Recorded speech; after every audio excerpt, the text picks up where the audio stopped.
Hi, I'm Wendy and I'm a nurse here in Australia, and this video is about masks, whether or not to wear one, what's the best thing to make it from, and whether you've got things at home that you can actually make it yourself. Now, before I start, one of the things that I've noticed when I'm out and about is the amount of surgical masks that ordinary people are wearing out in the street. And I only bring this up because we have had surgical masks and hand sanitizers stolen from our healthcare facilities. They stole the hand sanitizer and the masks from a children's cancer ward. There was a fellow who was caught with a bag full of jars, filling up these jars from all the hand sanitizers in one of the wards. Don't do it. You are putting people's lives at risk. You are putting children with cancer at risk. These masks and this hand sanitizer is for the healthcare workers. Now, my rant is over. And so, in talking about masks, up until now, the healthcare professionals have downplayed the value of masks. But I think this has by and large been because of the limited supply of masks and some very old research in healthcare facilities where cotton masks were actually increasing the risk of infection. But we're hearing more and more that people are being encouraged to wear a mask. Austria, in fact, has made it mandatory to wear one if you happen to go out shopping. And the US is encouraging everyone to wear some sort of face covering. And the Czech government is making it mandatory for everyone who is outside to wear a mask. And they have a phrase, my mask protects you and your mask protects me. And we're seeing people busily sewing across the globe. And as a nurse, I applaud each and every one of you. You are making the nurses' jobs and the doctors' jobs so much easier where they can't get PPE otherwise. So thank you very much. But we're also seeing people promoting things that might be doing more harm than good. And you might be thinking, well, if I've got something across my face, surely that's a good thing. Not always. So I'm going to go through the actual research, so not just anecdotally or what someone recommends or anything like that. Now, this research, and I love it when I find little obscure bits of research, like, does a mask made out of a vacuum cleaner bag work? Or is it better than a t-shirt or a pillowcase? And yes, this is real research. They actually researched a variety of different things to see which would make a reasonable mask and how much it was going to protect you from what was outside that mask. So there are a few things to take into account when you're considering a mask. The first important thing to consider is, can you still breathe properly while you're wearing it? And you need to consider that you might be wearing it for an hour or more. If you're going out shopping, then you might have to go to the supermarket and then fruit and vegetables and maybe the butcher. You have to be able to wear that comfortably for an hour or more and still be able to breathe properly. So firstly, you'll be rebreathing. So a lot of what you'll be breathing in will be the carbon dioxide that you've just breathed out. So you have to make sure that the mask is breathable enough so that you can actually draw enough oxygen in through the mask. The second part of this is that because you're breathing in through a filter, it makes the work of your lungs harder. So it's called work of breathing. So if you're finding that you have to work really hard in order to breathe through this mask and you're getting short of breath, then chances are that's not the mask for you to wear, and don't wear it. That it'll actually do you more harm than good. Now, the second part of this is, what do you make your mask out of? So the study I was talking about tested how bacteria and viruses would go through a particular thing, whether it be a t-shirt or a pillowcase or whatever, and they tested normal breathing rates, and they tested how fast air would go at a coughing rate, and they tested things right down to 23 nanometers. So we know a meter is about so long. It's about the same size as a yard for those who are still working in yards and feet. Then we have a decimeter, which is about 10 centimeters or 4 inches. Then we have a centimeter, which is a bit under a half an inch. Now, a centimetre is 1/100th of a metre. So from a centimetre, a tenth of a centimetre is a millimetre. And then we go down to micrometers, which is 1,000th of a millimetre. And then we go down to nanometers, which is 1,000th of a micron or a micrometer.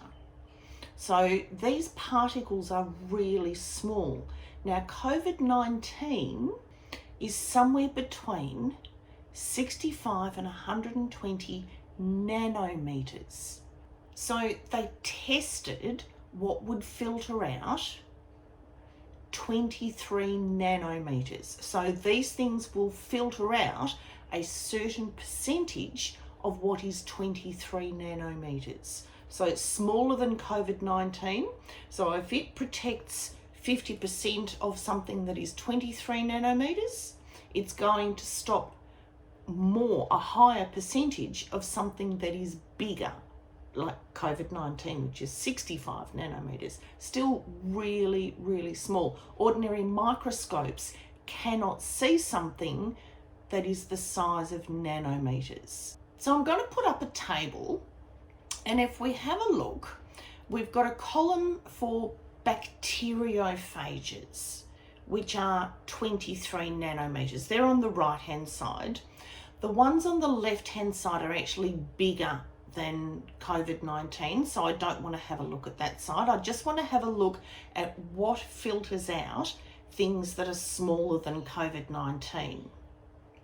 And you'll see that a surgical mask can filter out nearly 90%. Then I want to draw your attention to the filtration rates for masks made from a vacuum cleaner bag, and strangely enough, just the humble tea towel. Now, a vacuum cleaner mask provides 86% filtration, and the humble tea towel filters out 72%. But before you go cutting up your vacuum cleaner bags and your tea towels, I want to draw your attention to the column that talks about pressure drop. This is the amount of airflow through the mask. And if you notice that the pressure drop for the vacuum bag is twice that of a surgical mask and 1.5 times that for the tea towel. And while you'll reduce your likelihood of breathing in viruses, you also reduce your likelihood to breathe in oxygen. And this can result in a lack of oxygen, a lack of critical mass oxygen. So there's a level which your oxygen drops down before your body goes, oh, okay, I'm not getting enough oxygen, and your body actually starts to get lightheaded, you get dizzy, and sometimes you can faint. Now, in saying this, people with asthma or emphysema or any other respiratory kind of issue, people with high blood pressure, if they have extra work of breathing or they are rebreathing CO2, carbon dioxide, then they're going to be at risk of exacerbating their already existing illnesses. So from the table, I made a couple of graphs of my own. And these graphs show how each compare to the surgical mask. So I'm going to show you the pressure drop graph first, because this tells us which to rule out. So here is the surgical mask. Everything below the surgical mask will be harder to breathe in. And if you plan to wear it grocery shopping, but you might be in it for an hour or more, so you still have to be able to breathe. Right away, we can see that the vacuum cleaner bag is going to be really hard to breathe in. And while the tea towel is a long way behind this, it's probably going to be hard to breathe in it if you're in it for a while. Now this leaves everything else that will be okay to breathe in, provided it filters enough. This is where we can look at the filtration column. So we already know that we're not going to use vacuum cleaner bags because we're going to be breathing our own CO2 and actually at risk of what's called hypoxia or lack of oxygen. And it's unlikely that we're going to be using tea towels. So everything else in the list filters somewhere between 50% and 70% of things that are 23 nanometers big or small. And these are smaller than COVID-19. So even a scarf that filters out 50% is going to filter out more than 50% of COVID-19. So if you're in an area that's got a high level of COVID-19 in the community, you can actually quite adequately protect yourself just by putting a scarf around your face. Now, if you notice, most of the things on the list are made from cotton. So this is just my own take on it. I think that if you make something from cotton and not polyester, because polyester is synthetic and it doesn't breathe as well, and you're at risk of building up moisture inside the mask, and that's where bugs can breed.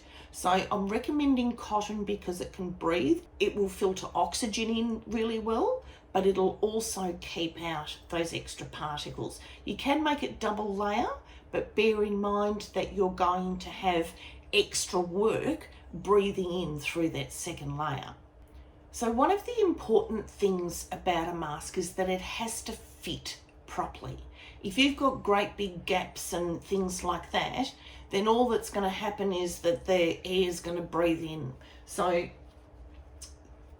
I recommend making your mask, and I'll put a link in the description, and in fact I might even link it here, for a mask that has pleats. Now, why are the pleats important? The pleat, now if I just put a mask across my face, and sorry if you can't hear me, you can actually see great big gaping gaps.